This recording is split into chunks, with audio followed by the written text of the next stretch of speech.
Alright, today is the first day of the Boulder Town Super League, and we're going to be taking on the Featherweight fight. This is not a difficult fight, but there is a little bit of a challenge to do it in under 8 turns, which is what this video will be going over. To get to the Super League, you head to Boulder Town and go to the Fight Club teleportation point. Once here, you head across the road and go into the Fight Club. If you're unable to enter, you're going to have to talk to Scott and do the related side quests, which can take some time, but the rewards are worth it. Once inside, you talk to Dr. Dig. Dr. Dig will talk a bit, but then you just say, I want to join. Once here, you can see all the difficulties, which net you a total of 100 stellar jades, and all have objectives, where you can get another 500 stellar jades just by completing all the fights in under 30 rounds. For this featherweight fight, it is all about weakness breaking, which is in major part due to this premonition buff, which upon entering battle inflicts 1 weaknesses that correspond to ally types to all enemies. Which means if you're running a single element on a team, you're always going to have a type advantage. We're going to go with a fire team for this, because Trailblazer Fire and Ozta are very good units, while Hook may not be a free unit. It's a 4-star gacha unit that you can get, especially if you pulled on the last banner. If you don't have Hook's, Serval is another great free option, or just any lightning element team to go with this. Speaking of lightning element, if you have all the units, makes a great mono element team, as well as a physical team, but that requires a Clara. Now that we have our team, we're going to start the battles. So the rules say that the battles are randomized, but that is not true, as the fights are the same every time you enter. The first fight is against the Silvermane Cannoneers, and they have the Automaton Spider bombs all beside them, making this fight very easy. Here, there's thunder. Lance at the ready. We're going to target this guy, deal with the 2 spiders, and blow him up. Next, we'll deal with this spider. Not a scratch. And through the passive, we can kill the remaining unit. And that is easy enough to do in under 1 turn. Now we got the Impero buff. This buff is one of the most important buffs, because when weakness breaking an enemy, it triggers all debuffs that would have been inflicted if all their type weaknesses were broken, and deals the corresponding DOTs. This will one-shot every enemy in the 2nd and 3rd fight, and make the 4th fight possible without a hyper-invested DPS. Now we will start drawing.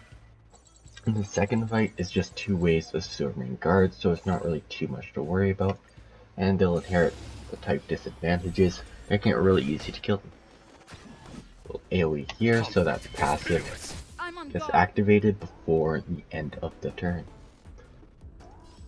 So we're gonna just kill this guy. Who invited you? Ozta to kill this guy. And even though Hook doesn't have the damage, the passive does. And a further benefit is that charges up the ultimate. Show no mercy.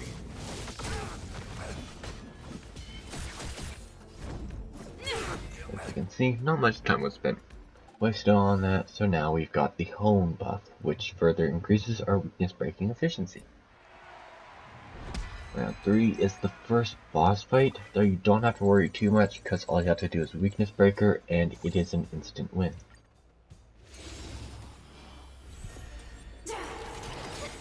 A well-matched opponent. Conflict is But you don't want to focus on the ants, because they'll just die due to splash damage. So just focus on the bar, and it should be easy enough to complete.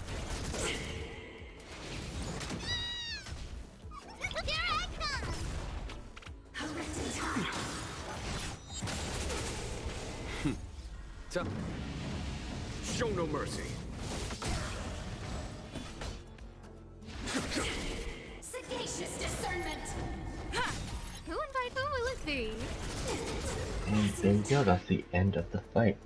If you were running a very powerful DPS, you could probably do that in under 1 turn, but since we're just relying on the weakness break to do all of our damage, 2 turns is the max we can do for now. Now we got the Depredate buff, which is what makes the fourth fight possible without a healer. And speaking of healers, you don't need one because your units are revived and healed between every fight, as long as your units are not so weak that they're dying at the start of the boss battles. There shouldn't really be too many problems.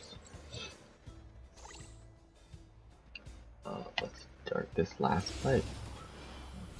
For this fight, we're going to want to focus on the ice one until the fire one gets weakness broken. Here, this thunder!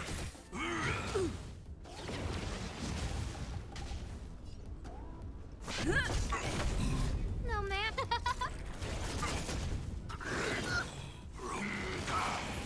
Time for mischief. A foregone conclusion. And now we're going to save up our ultimates for when they recover their toughness bars. Because the Blaze Out of Space always gets frozen when its weakness broken, it delays when it recovers, so it's very hard to finish this fight in under 3 turns unless you have powerful DPS that can kill it without needing to rely on the damage from weakness break. Who invited you? Who will it be?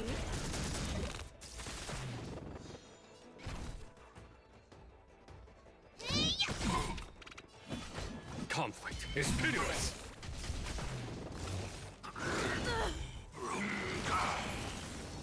And now that they're both recovered, we're going to use our ultimates to deal with their toughness bars.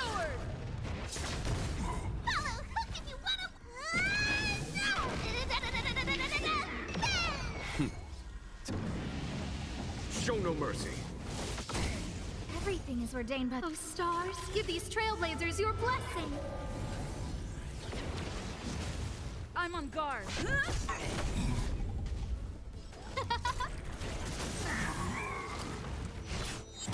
And now there you go, the boss fight in 3 turns. And we've managed to complete this in 7 turns. It is very possible to do this in 7 to 8 turns. Using this strategy, 6 turns is a bit of a stretch, but if you have powerful enough DPS, it is more than possible. That is all for the Featherweight fight.